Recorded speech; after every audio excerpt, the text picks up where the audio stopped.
ভাই হাদি ভাইয়ের জন্য যতটুকু বলি ততটুকু কম হয়ে যায়। আমি ভাই পার্সোনালিটি কোনো দল করি না, বাট একটা মানুষ হিসেবে যদি কাউকে ভালোবাসি তাহলে হাদি ভাইকে ভালোবাসতাম, তবে তার দলকে কোনো ইয়েকে আমি ভালোবাসিনি। আমি বাংলাদেশের কোনো দলকেই পছন্দ করি না, কারণ বাংলাদেশের রাজনীতি হচ্ছে নোংরা।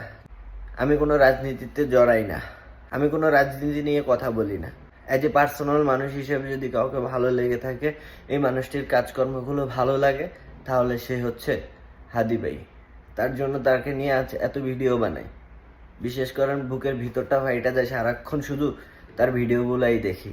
সারাক্ষণ শুধু তার ভিডিওগুলো ভিতর থেকে কেন জানি দেখতে মন চায়। যখন থেকে সে আহত হয়েছে ঠিক ওই দিন থেকেই তাকে নিয়ে আমার জানা।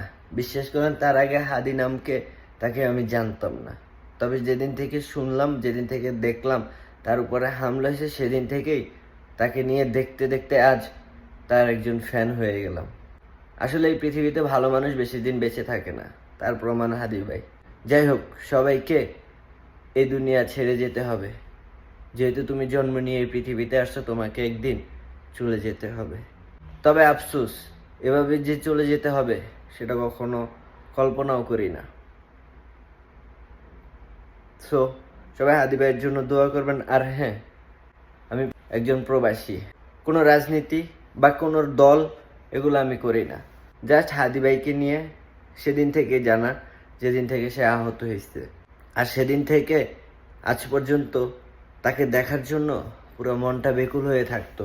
তার একটা নিউজ শোনার জন্য ভিতর থেকে অপেক্ষা করত। আল্লাহ তাআলা তার সকল গুনাহগুলো মাফ করে দিয়ে তাকে জান্নাতবাসী করে। আমিন।